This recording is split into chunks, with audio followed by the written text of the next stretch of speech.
శ్రీమాత్రే నమః. 115వ శ్లోకం.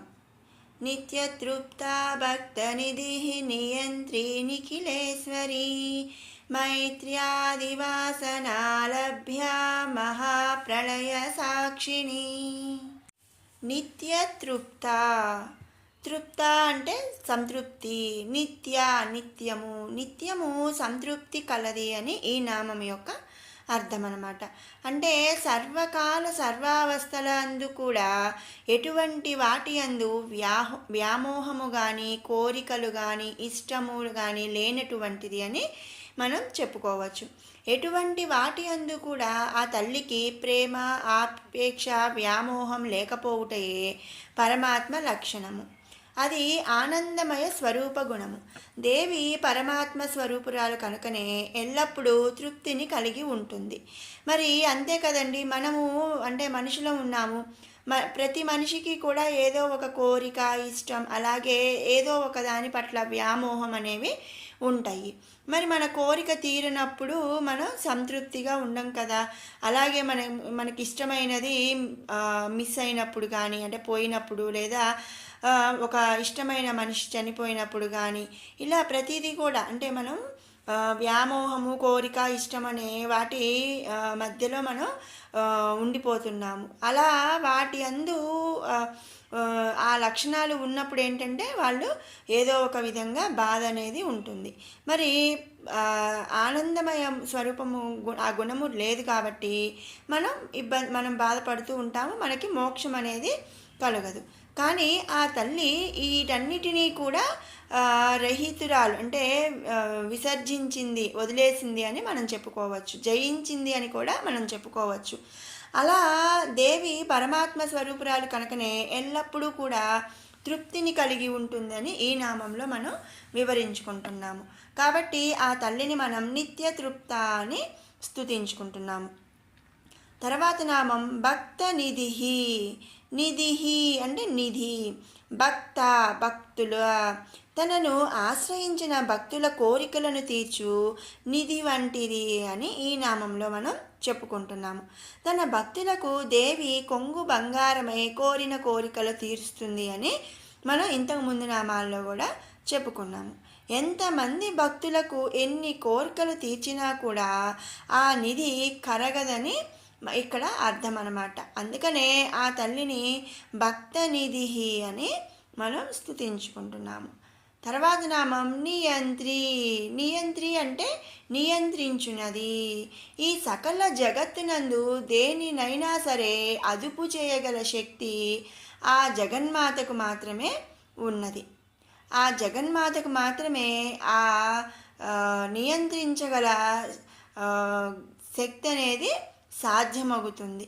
బ్రహ్మాదులు మొదలుకొని పంచభూతముల వరకు కూడా సకలములను అంటే అన్నిటినీ కూడా నియంత్రించగల శక్తి ఆ తల్లికి మాత్రమే ఉంది. నియమించగల శక్తి సంపన్నురాలు కనుకనే ఆ జగన్మాతను ఈ నామందు నియంత్రి అని స్తుతించుకుంటున్నాము. తర్వాత నామం నిఖిలేశ్వరి. ఈశ్వరి అంటే ప్రభువు. నిఖిల అంటే సమస్త జగము. ఈ సమస్త జగమునకు కూడా ఈశ్వరి అంటే ప్రభువు అయినది అని ఈ నామం యొక్క అర్థం అన్నమాట. మరి నియంత్రీ శక్తి స్వరూపురాలైనటువంటి జగన్మాతయే ఈ సకల చరాచర జగత్తుకును కూడా నిజమైనటువంటి ప్రభు అన్నమాట. మరి అంతే కదండి, అంటే కంట్రోల్ అంటే నియంత్రించటము అంటే కంట్రోల్ చేయటం అన్నమాట. ప్రతి దాన్ని కూడా కంట్రోల్ చేయగలిగే శక్తి ఆ తల్లికి ఉంది. మరి ఎవరైతే కంట్రోల్ చేయగలుగుతారో వాళ్ళే ప్రభువు కదా. అందుకని ఈ సమస్త జగత్తుకు కూడా ఆ తల్లే ప్రభువు కాబట్టి మనం ఆ లలితామ్మను నిఖిలేశ్వరి అని స్తుతించుకుంటున్నాము. తర్వాత నామం మైత్ర్యాది వాసన లభ్య. మైత్ర్యాది అంటే మైత్రి ఇత్యాది వాసనల ద్వారా లభ్యమగుతుంది. ఇక్కడ వాసనలు అంటే ఏంటి అంటే స్మెల్లింగ్ కాదండి.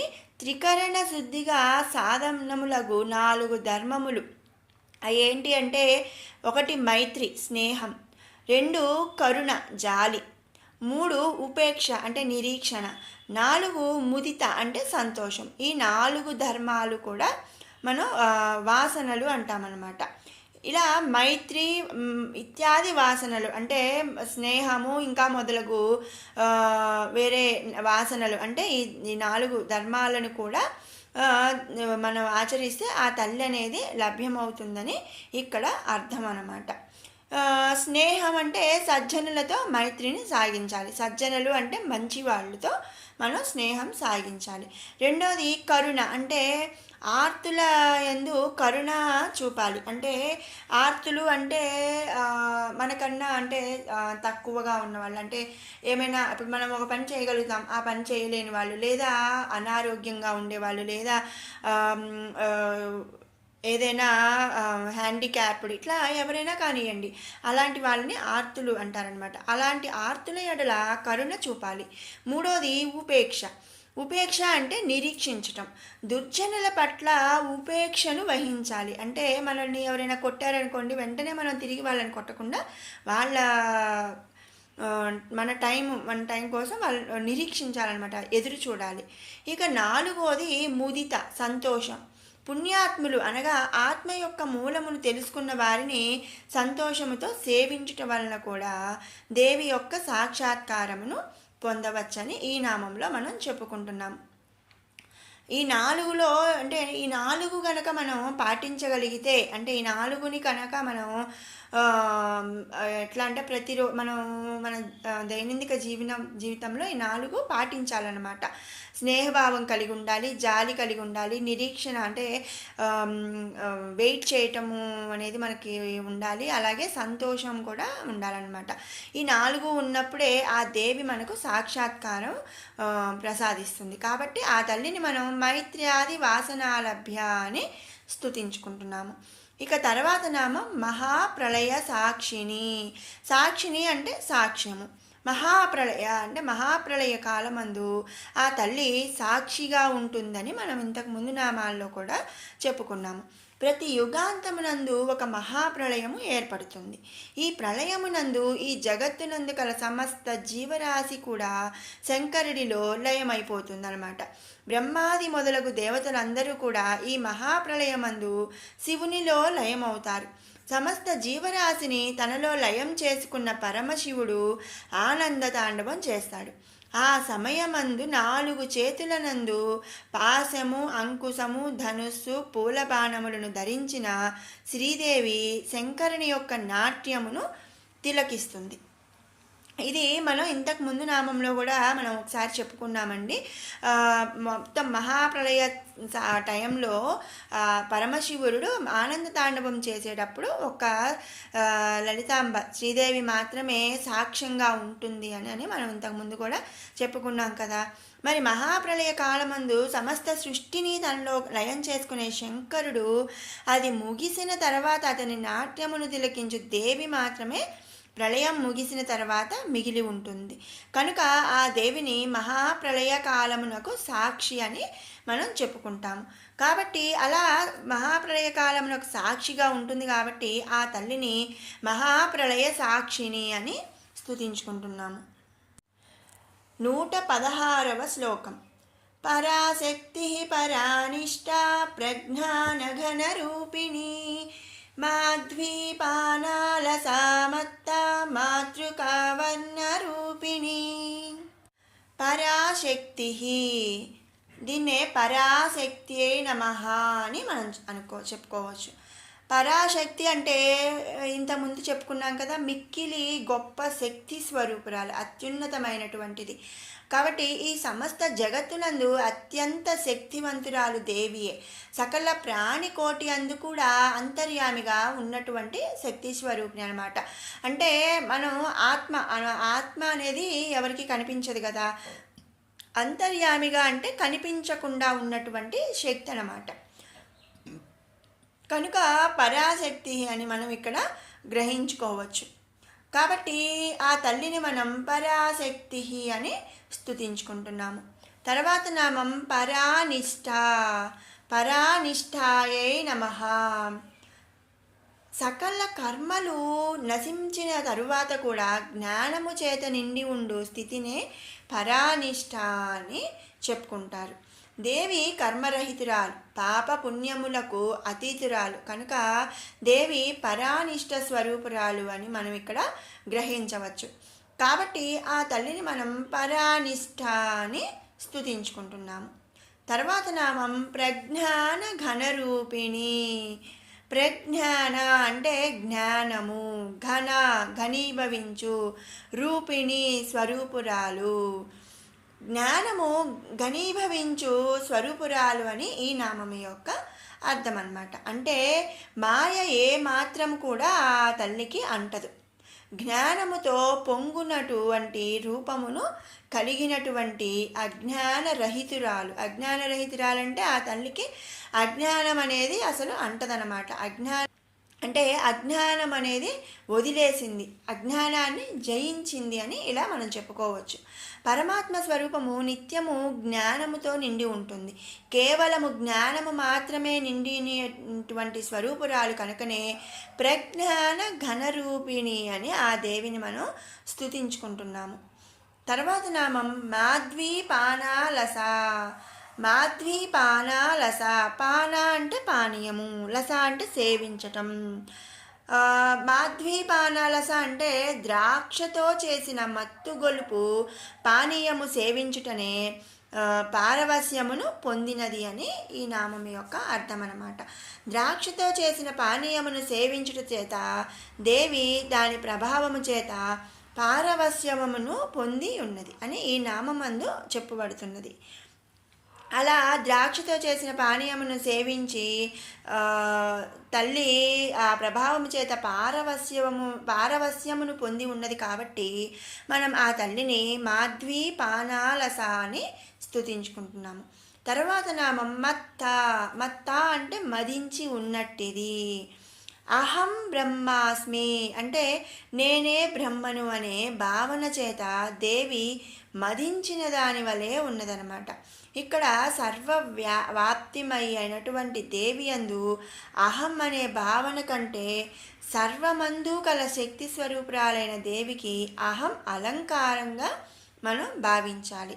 అంటే అది మామూలుగా మనుషులకైతే అహంకారం ఉందనుకోండి, వాళ్ళు అజ్ఞానంతో నిండిపోతారు. కానీ ఇక్కడ ఏంటంటే ఆ దేవికి అహంకారమే ఒక అలంకారంగా మనం అనుకోవాలి.